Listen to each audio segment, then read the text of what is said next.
Subscribe to my channel and hit the bell icon so you never miss any video from my channel. Yo! Welcome to LCameraTV. Make sure you like, subscribe, and share cool things like Facebook and Reddit and Instagram and wherever else. And guys, don't forget to hit the bell notification, man. Hit the bell icon so you never miss a video. I upload randomly, so I don't want you guys to miss out. So definitely hit the bell icon, man. When you see the squiggly lines, you know you have been notified. And guys, we got a lot of stuff to talk about, man. First of all, there's some injuries that are of note. Some injuries that could be an issue. One has been kind of reoccurring, but the other one is pretty big. So we definitely got to talk about that. We got to talk about, you know, our head coach and our quarterback talking about a certain player on the Pittsburgh Steelers. And the other thing we got to talk about is what, you know, our cornerback said about the Pittsburgh Steelers receivers and how I think it might be the best way to attack them. So we got a lot to talk about, guys. So let's get started. So the first thing I want to talk about is the injuries that you know, could be concerning. Definitely could be concerning. Basically, Ryan Kalil did not participate, and Torrey Smith did not participate. Now, mind you, David Mayo didn't participate either, and we ain't too worried about David Mayo. But the people who haven't participated is the Ryan Kalil and Torrey Smith. Now, mind you, Torrey Smith was out the last like 2 weeks. You know, he's out this week too, or he's gonna be out this week, or he might be out this week. But in that situation, I'm not too mad because, like I said, you know, last 2 weeks he's been out. We, you know, basically demolished the Baltimore Ravens, and then we basically demolished offensively the Tampa Bay Buccaneers. So my offense looks better without Torrey Smith. That's me just being honest. You know what I'm saying? So the Torrey Smith thing, I'm not too worried about. But one of the things I am worried about is Ryan Kalil not practicing. Now, mind you, during the Tampa Bay game, he injured his wrist. You know, everybody seen him, you know, down, whatever. We started worrying and whatever. But I like Tyler Larsen. I was a proponent for Tyler Larsen. He also got an extension. I thought he was pretty good, you know what I'm saying? So I'm not mad at, you know, if Tyler Larsen has to start. But, you know, you prefer Ryan Kalil to start. Ryan Kalil is in his last year, 1. 2, he's been riddled with injuries in the last, like, 2 or 3 years. And 3, he's just like, you know, Tyler Larsen's good, but I think Ryan Kalil is better, you know what I'm saying? And on the injury report, it's not even his wrist, it's his ankle. So hopefully, you know, they just hold him out for precaution. Hopefully they're just not letting him practice because, to be honest with you, it's a short week. You know, that tends to happen on a short week. You're like, hey, man, you know. And Ryan Kalil knows the offense. He's a veteran. He's, you know, proven and battle-tested. So they might just be like, hey, man, you know, don't practice. You know, get the mental reps, you know what I'm saying, and you'll be fine. So hopefully that's the situation. Obviously, some people that are limited participation was Cam Newton and some other guys, you know what I'm saying. I think I've seen Eric Reed on limited participation. But I think all those guys are going to play. The things I'm worried about, really, is the Ryan Kalil. And the Torrey Smith, like I said, I'm not too worried about because, like I said, the offense looks better with Curtis Samuel and DJ Moore. And in my opinion, I'm not going to lie, man. I like DJ Moore a lot, but I think Curtis Samuel should get more snaps than him. That's just me being honest. It seems like every time Curtis Samuel gets the ball in his hands, he gets to the end zone. I mean, he had that crazy end around where he ran in for a touchdown, and they basically seen that he ran like 100 and some yards, 103 yards, whatever total, even though it was just a 33-yard run. He went all the way from one side of the field to the other side of the field and scored a touchdown. And then he scored like the game-winning basically touchdown that was thrown by Cam Newton. He's been balling, man. Like I think he has like 4 touchdowns on the season, and he barely gets in. Like he has the least amount of snaps as any of the receivers. You know, obviously besides Demir Bird. But because you know DJ Moore gets in more than him, Jarius Wright gets in more than him, and Devin Funchess and Torrey Smith. But when Torrey Smith is healthy, but every time he gets on the field, he makes things happen. So I wouldn't be mad, man, if Curtis Samuel gets more snaps because he seems like, you know, I think DJ Moore is a very good player, but it seems like Curtis Samuel's the one that, you know, that finds his way into the end zone. Whether it's breaking tackles, whether it's running around, doing whatever he has to do, he finds a way to get in the end zone, man. So I'm kind of leaning more towards Curtis Samuel than DJ Moore right now. Even though I think DJ Moore has a higher upside, Curtis Samuel right now seems like he's the better player. The second thing I want to talk about is that Cam Newton and Ron Rivera had some really high praise for Antonio Brown. Now, mind you, Cam Newton worked out with Antonio Brown in the offseason. We all seen the videos. They was running around. I ain't gonna lie, man. Cam Newton's a workout warrior, but it seemed like Antonio Brown was giving it to him. It seemed like Cam was exhausted, tired, and Antonio was like, come on, man, we keep on going. So obviously Antonio's a workout warrior. Cam called him a nocturnal beast. You know what I'm saying? And just like he wanted to know why he's the best or whatever. And he definitely seen it, just how hard Antonio works out and how much effort he puts in his body and stuff like that, whatever. And you have to be, that dedicated if you want to be the best. You know what I'm saying? That's just how it goes. But Ron Rivera said something that was also pretty impressive. He said he hasn't seen anybody attack the ball like Steve Smith, but Antonio Brown comes very close. Now, mind you, that's pretty high praise. Now, mind you, some people could say Antonio Brown's better than Steve Smith. I don't believe that. I believe Steve Smith is, he's the best Panther receiver, and he's one of the best receivers I've ever seen.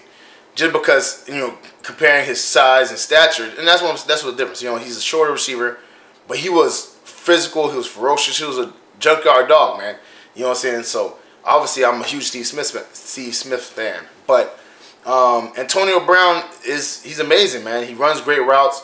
He catches the ball really well. He doesn't really drop passes, and he's just amazing in general. So it's definitely a high praise from Cam Newton and Ron Rivera, and I'm not gonna lie, he's not wrong. Like, I'm not gonna lie, like, they're not wrong in the sense that Antonio Brown, he's a monster, man. He's a beast all unto his own. Now, mind you,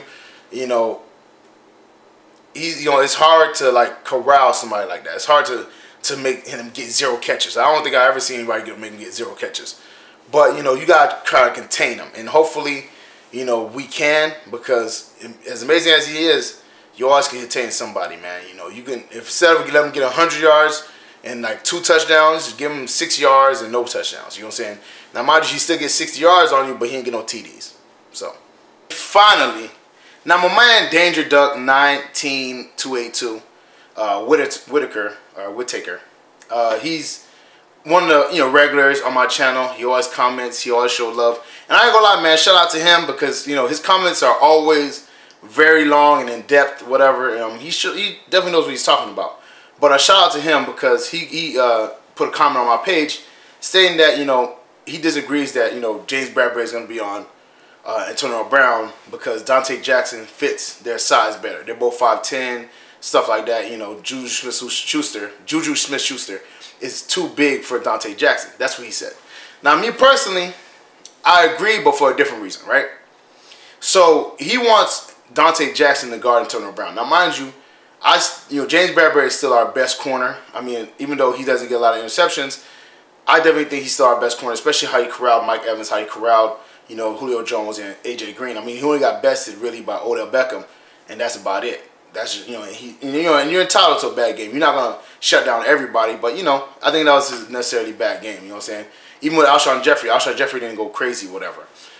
So, in my opinion, James Bradbury is still the #1 corner in this situation, especially after what he did to Mike Evans.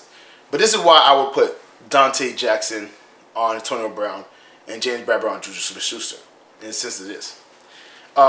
Bill Belichick came up with this formula. And it makes sense. It just makes, to me, it makes so much sense. I think we should do this for that matchup. You put your second best corner on the best receiver, and you always leave a safety over top. Then you put your best corner on the second best receiver, so you completely nullify, him overall. So basically, what you're doing, and obviously you've seen Bill Belichick does it all the time. He put when Darrelle Reeves is on the team, he'll put Darrelle Reeves on whoever is the best second best receiver. So Darrelle Reeves can completely take him out of the game, and he basically be a non-factor, and he'll just double guard whoever's the best receiver is. It makes sense, because in the end of the day, if your #1 corner can shut out their #2 receiver, that's their #2 option gone. And if you have 2 people on the #1 receiver, obviously, if you have the #1 receiver on the #1 corner, it's gonna be back and forth. Corner gonna get some plays, receiver gonna get some plays. That's how it goes. But if you put 2 people on the #1 receiver and you put the #1 corner on the #2 receiver, you can basically eliminate the #2 receiver, and the corner and safety combo can basically eliminate or just really corral the #1 receiver. That makes the most sense.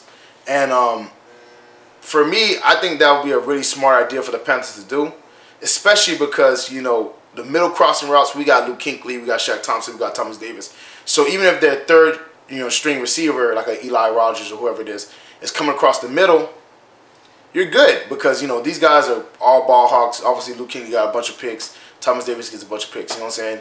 And, you know, obviously, if they try to go, you know, as far as James Conner in the backfield, you got, like I said, Luke Kuechly, Thomas Davis, and Shaq Thompson, who are both, you know, all three of them are good at tackling, you know what I'm saying, not getting people down in the backfield and all that stuff. So I think he might be right, but like I said, for a different reason. I understand the matchups too. It makes sense, but for me, I think that would be the better situation. I think that's the best course of action. Put the number 2 corner on the number 1 receiver and have a safety over top every time. Especially with Dante Jackson's speed. You know, even if he does get beat on a double move, he can recover. And if you have a safety over top, even if he does get double beat, you know, he does get beat over the top, Eric Reed will be right there to, you know, basically either bat down the ball or intercept it. So for me, that's my, you know, that's my take on it, whatever. And Dante Jackson said that him and James Bradbury have been playing all these games and getting ready just for this moment because this is probably the best receiving matchup as far as, you know, 1 and 2 punch that they're going to have to face. And he's basically right. Antonio Brown's arguably the best receiver in the league. And Juju Smith-Schuster has definitely solidified himself as a dominant receiver. He could be a number 1 receiver on a bunch of teams, but he's number 2 on this team, whatever. So it's going to be a pretty hard matchup for them, man. But I think that's the best course of action. Bill Belichick showed you blueprint. Follow the blueprint, man. Number 2 in the safety over Antonio Brown. And number 1 on Juju Smith-Schuster to eliminate him, man. I think that's the best course of action. Well, that's it for me, guys. Make sure you like, subscribe, and share for show cool things like Facebook and Reddit and Instagram and wherever else. And guys, don't forget to hit the bell notification, man, and hit the bell icon so you never miss a video. I upload randomly, so I don't want you guys to miss out. So definitely hit the bell icon.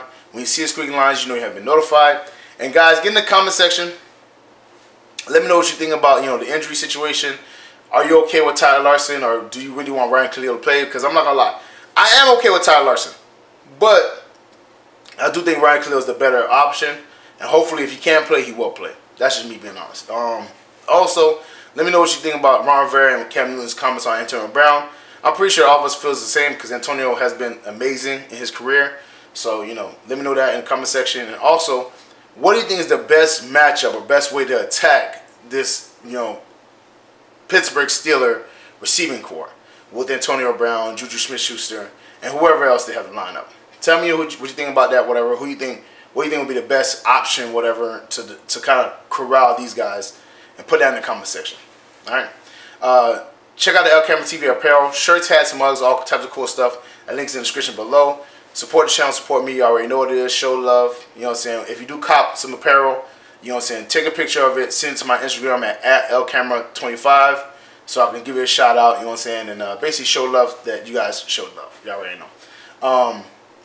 Check out the Patreon page, exclusive content, blue reels, shout outs, all kinds of cool stuff, man.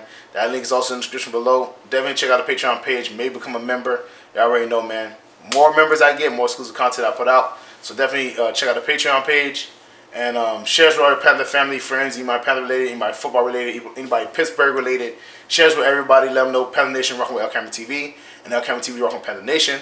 Thank y'all for always supporting. Thank y'all for always, you know, showing love. As far as the live streaming, man, I'll let you guys know if I am gonna do it or not. You know what I'm saying? It is kind of, you know, short week and also a touchy situation. But get in the comment section, obviously. You know, let me know if you want me to live stream. But I'm pretty sure a lot of you guys do. But definitely, let me, you know, get in the comment section. Let me know how you feel. And I'm gonna see you guys next time. Peace.